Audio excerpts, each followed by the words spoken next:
आपको भी पैतृक प्रॉपर्टी मिलने में दिक्कत आ रही है, अपने बुज़ुर्गों से आपकी अनबन हो जाती है, आप बहुत कोशिश करते हैं लेकिन उसके बाद भी आपकी चीज़ें नहीं बन पाती हैं। मैंने पार्ट 1 डाला है कि पैतृक प्रॉपर्टी मिलने में आज जिनको परेशानी होती है उसके क्या सिम्टम होते हैं, तो उसी में आज मैं पार्ट 2 बनाने जा रही हूँ। नमस्कार, मैं लीला एस्ट्रो आपका अपने चैनल ज्योतिष विस्तार में स्वागत करती हूँ। तो आइए चलते हैं, बात करते हैं कि आपको पैतृक प्रॉपर्टी मिलने में दिक्कतें कहाँ कहाँ आती हैं। जी हाँ, एक तो इसमें बहुत महत्वपूर्ण भूमिका निभाता है हमारा 9th हाउस। जी हाँ, हमारा भाग्य भाव। भाग्य भाव जो हमारे लक का होता है, हमारे फॉर्च्यून का होता है, हमारे माता पिता का होता है, हमारे दादा दादी का होता है, हमारे बुजुर्गों का होता है।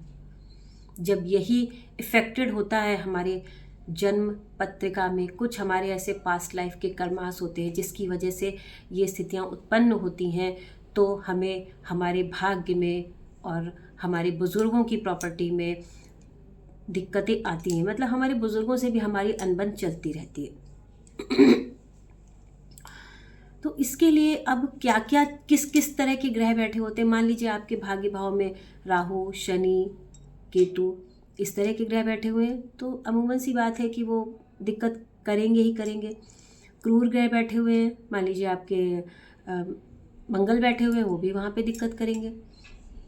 और अगर 9th हाउस का लॉर्ड, जी हाँ, भाग्य भाव का स्वामी अगर कहीं भी नीच होके बैठा है, अशुभ ग्रह में, अशुभ घर में बैठा है, अशुभ होके बैठा है, अशुभ राशि में बैठा है, शत्रु की राशि में बैठा है, तो भी आपको ये दिक्कतें आएंगी। मान लीजिए एक एग्जाम्पल के तौर पे आपके भाग्य भाव में 9th हाउस में 11 नंबर लिखा हुआ, जो शनि की राशि होती।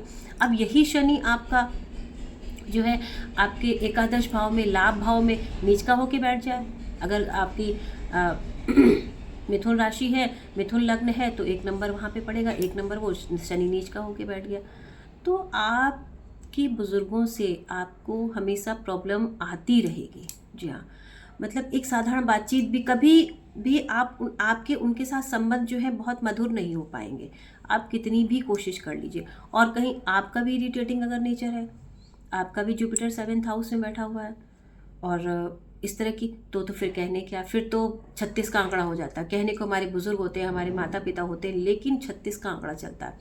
और जिनके ग्रह सौम्य होते हैं, विशेषकर चंद्रमा, बृहस्पति, अगर आपका चंद्रमा ठीक है तो आप फिर भी कहते, कुछ बच्चे देखिए कि माता पिता का नेचर चाहे इतना इरिटेटिंग हो, अब माता पिता चाहे जितने गुस्से में हो, नेचर तो नहीं कहना चाहिए, लेकिन कुछ बच्चे होते हैं वो अपनी बातों से, अपने नेचर से माता पिता का गुस्सा शांत कर देते हैं, उनका चंद्रमा अच्छा होता है। और कुछ बच्चे होते हैं कि माता पिता को गुस्सा आता है तो वो इस तरह की बातचीत कर देते हैं कि माता पिता का गुस्सा दुगना हो जाता है। तो यही फ़र्क होता है। अगर आपका चंद्रमा अच्छा है तो कहते नहीं, माँ को कितने भी गुस्सा आ जाए लेकिन बच्चे ने एक प्यारी सी मुस्कुराहट दे दी तो, और अपनी गलती मान ली, सॉरी बोल दिया, तो सारा गुस्सा छूमंतर हो जाता है। लेकिन कुछ बच्चे क्या होते हैं, वो नहीं, ऐसा ऐसा ऐसा ऐसा बस, तो वो प्लैनेट्स ऐसे होते हैं, तो फिर गुस्सा बढ़ जाता है, बात बढ़ती चली जाती है। तो इसलिए अगर आपका भाग्य भाव अच्छा नहीं भी है, लेकिन अगर आपके शुभ ग्रह चंद्रमा है, जुपिटर है, अच्छे हैं, तो भी स्थितियां काफ़ी हद तक संभल जाती है।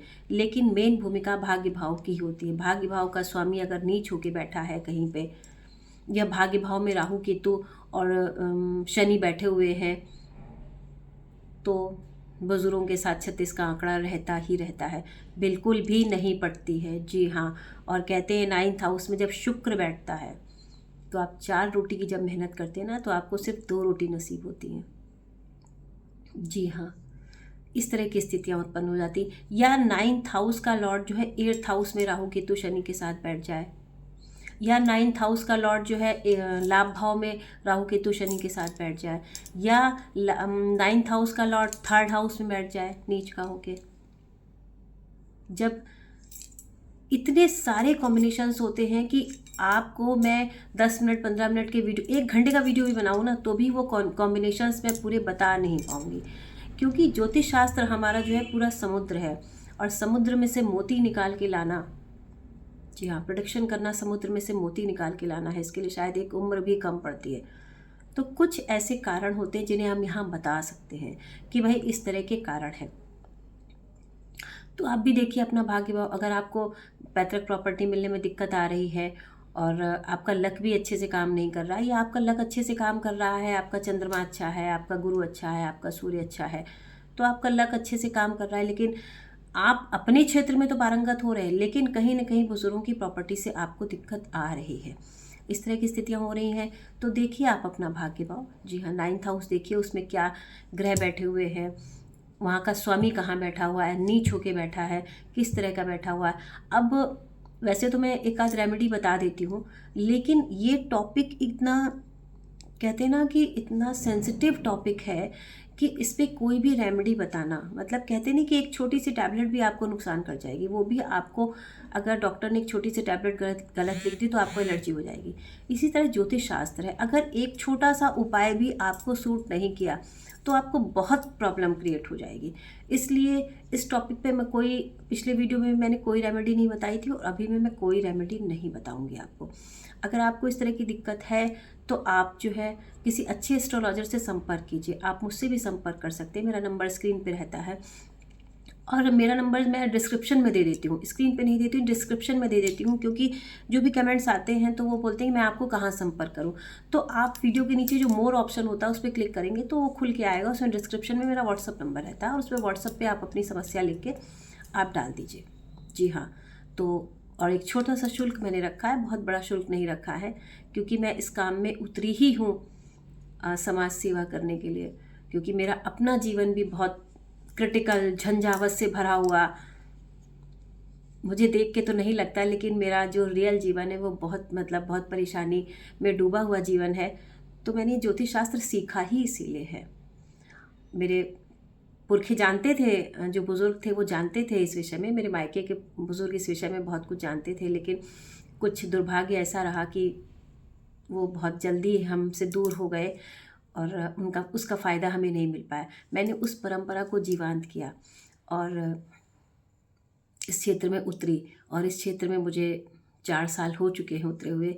तो आप मुझसे भी संपर्क कर सकते हैं और मैं आपकी समस्या का काफ़ी हद तक समाधान करने की कोशिश करूँगी और आपकी हेल्प करने की कोशिश करूँगी। इसलिए मैंने बहुत छोटा सा शुल्क रखा है और आप उसको पे करके मुझसे परामर्श कर सकते हैं। धन्यवाद।